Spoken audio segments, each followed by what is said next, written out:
Egaan hordoftoota fi kabajamtoota kiyya har'a barumsa qubeeleewwan afaan Oromoo walitti kaasuu jechuudha. Akkaataatti qubee afaan Oromoo karaa salphaa ta'een barannu namoonni keenya irra guddaan haa beeku malee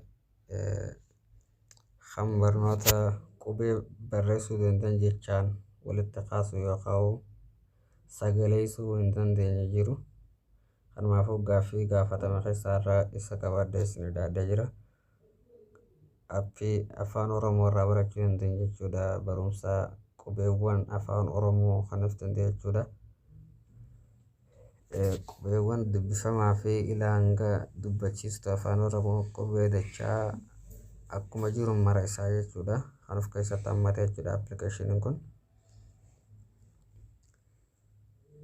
Egaa amma walumaan gara barumsa kiyyaatti isin dabarsu hordoftoota kiyyaa warroonni YouTube chaanala kiyyaa faaraa taatana bira dhaqxu aappii sabiskiraayib gochuun maatii keenyatti dabalamaa isin jecha amma gara barumsa kiyyaatti isin jira.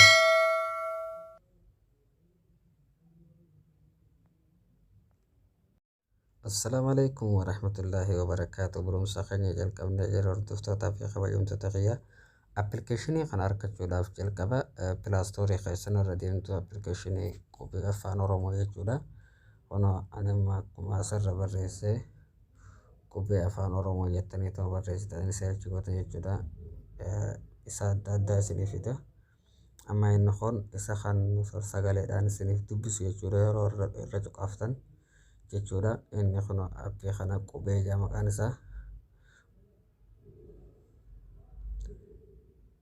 Isa kana buufachuu qabdu jechuudha. Ani install godhee jira waan ta'eef amma isa kana pilaastoorii keessan irraa buufachuu dandeessu. Amma ani isa oppiin ji'a seenu inni kun isa mallattoon odaadhaa irra jiru kana jechuudha. Kun appichi isa kana jechuudha. Isa amma asirra argitan kana irra caqafnaa.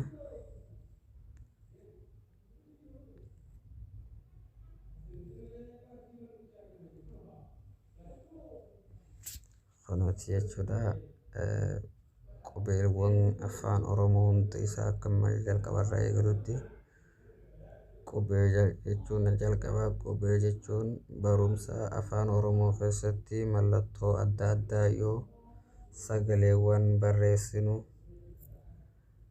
kan bakka tokkotti dhaabbatee sagalee uumu jechuudha. Qubeen harmaan gaditti argamu kun tuqi cuqaasii baradhu siinjaa kun asirra gubbaa kanarra qubee gurguddaadha jechuudha. Kunoo qubee xixiqqaanis jalarrattis barraa'ee jira. Qubeewwan dachaadhaatis barraa'ee jira jechoota qubee dachaa isa shananuu jechuudha. Amma qubee jalqaba gurguddaa irraa jalqabnu irra aarra cuqaasni mallattoo ilaanii ida'uu fakkaatu tana cuunna. Amma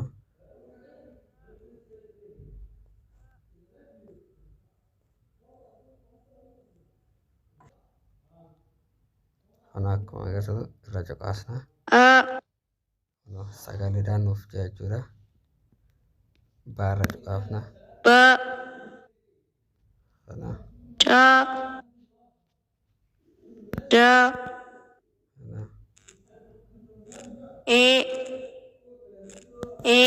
irra deddeebistee irra wajjin deesse jechuudha.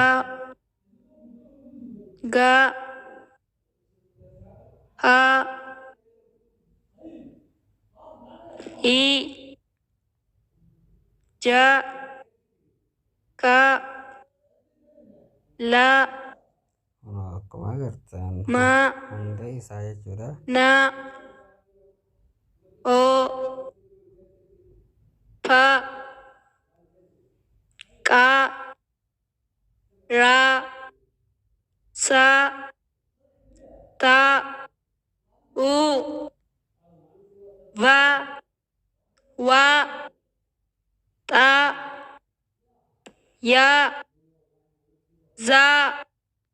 Kunaaf ta'uudha jechuudha. Amma qubee xixiqqoo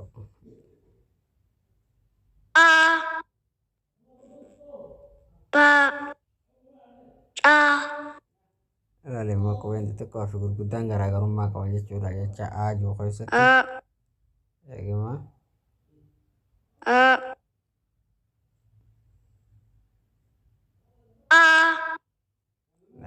garaagarummaa isaan qaban amma baa guddaa fi baa xiqqaa irratti haadhoinu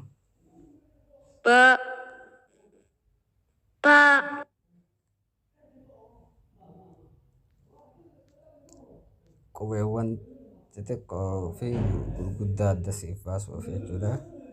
Saayisatti inni jalarra jiru kun qubeewwan dachaati.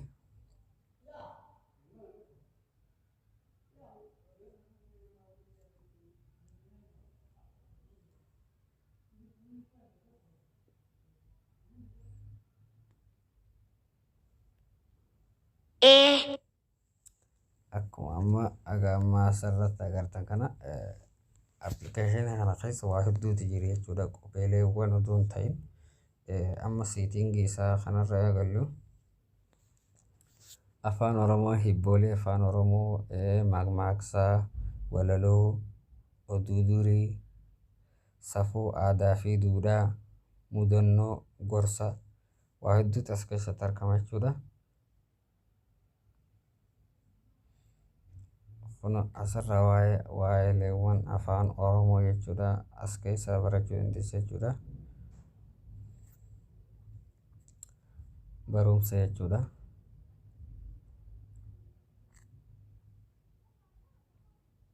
Kun asirratti qubee gurguddaa irraa ilaa hanga xixiqqaadhaattis barreessee jira jechuudha. Qubee gurguddaa Aadhaa hanga Zaadhaatitti kaa'ee jira.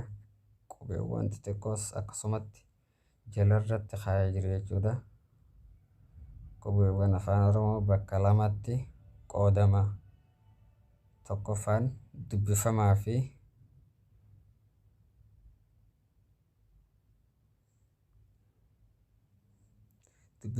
dubbachiiftuudha.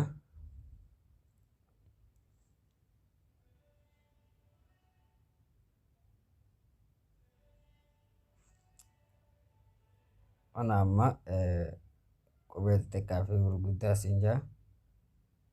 Qubee dubbifamaa fi qeenxee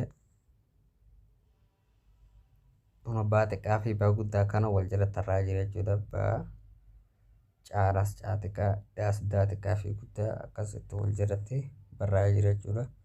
Qubeewwan afaan Oromoo keessatti dubbachiiftuun kan jennuun kan mataa isaaniitiin of danda'e dubbifamuu danda'uu fi qubee dubbifamaatti ida'amuudhaan akka sagalee kennu kan goosiftuudha.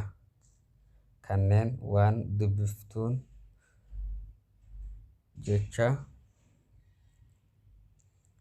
maqaa dubbachiiftuu jedhuun itti moggaafamee fakkeenya A, E, I, O, U qubee xixiqqaa fi qubee gurguddaadha jechuudha. Amma kan jalqabarra jiru akkuma asirratti agartan jechuudha.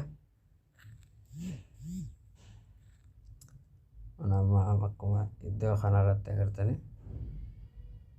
inni gubbaarraa kun qubee gurguddaadha jechuudha.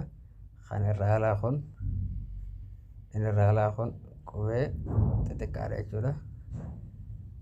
A, E, I, O, U. A, E, I, O, U qubee xixiqqaa fi gurguddaa jechuudha. Adda baatee qabu jechuudha. Dubbachiiftuma inni qubee xixiqqaa fi gurguddaadhaan kan kaa'ame jechuudha. Qubeen cimdii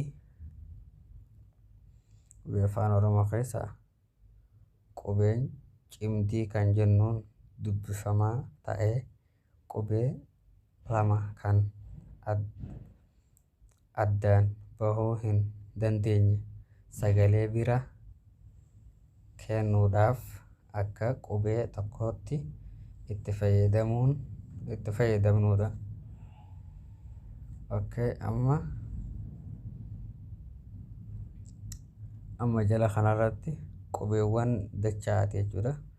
Qubeen dachaa cha, dha, pha qubee dachaa jennu isaan kana jechuudha.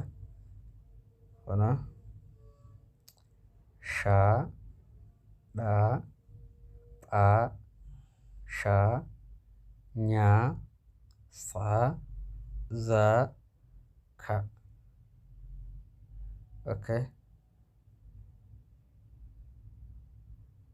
Amma qubeewwan kana keessaa ergisaa jechuudha jecha uumuu jechuudha. Ergisaa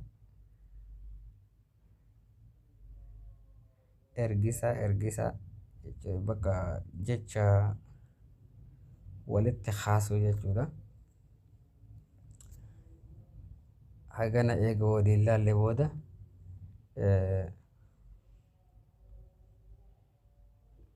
dubbii fi maqaa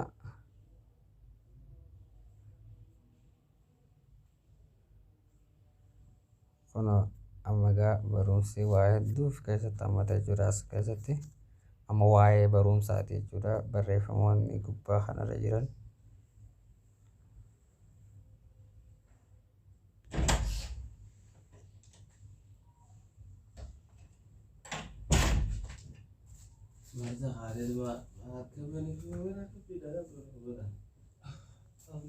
egaan hordoftoota kiyyaa kun akkuma asirra agartanii inni kun waa'ee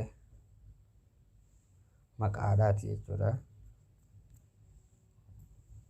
Maqaa jechuun waan nama ittiin waamamu jedhan maqaa. Amma lakkoofsa tokko irra gabbuunee haa eegallu. Asirra tokkoffaan maqaa waamsaa, maqaa hundagaayii, maqaa walitti qabamaa, maqaa mi'a, maqaa kan warra hin qabne maqaa waamsaa. Kun akkuma asirra agartan waa hedduutu asirra jira jechuudha. Egaan hordoftoota keenya asirra seentanii namni afaan Oromoo hin dandeenye jechuudha. Appilikeeshiniin kun waa hedduuf keessatti baadhatee jira jechuudha. Waan hagana jeemamuu miti. Safuu fi duudhaa Oromoo barachuu barbaaddes asuma keessa jira jechuudha. Hibboleewwan afaan Oromoo barachuu barbaaddes asuma keessa jira jechuudha. Walaloo afaan Oromoo barbaaddes asuma keessa jira jechuudha. Asuma keessatti argatta. Kun jalqaba irratti walaloo afaan Oromoo jedha.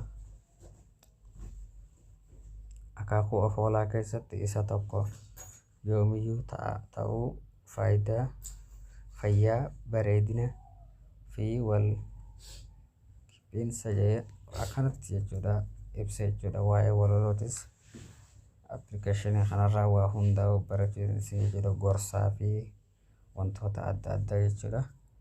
Egaan hordoftoota kiyyaa barumsa irraan tan isiniif qabadee dhiyaadhe kan afaan Oromoo asuma irratti raawwata. Haga barumsa biraatti walitti deebinutti. Assalaamu alaikum warahmatullaahi wabarakaatuh.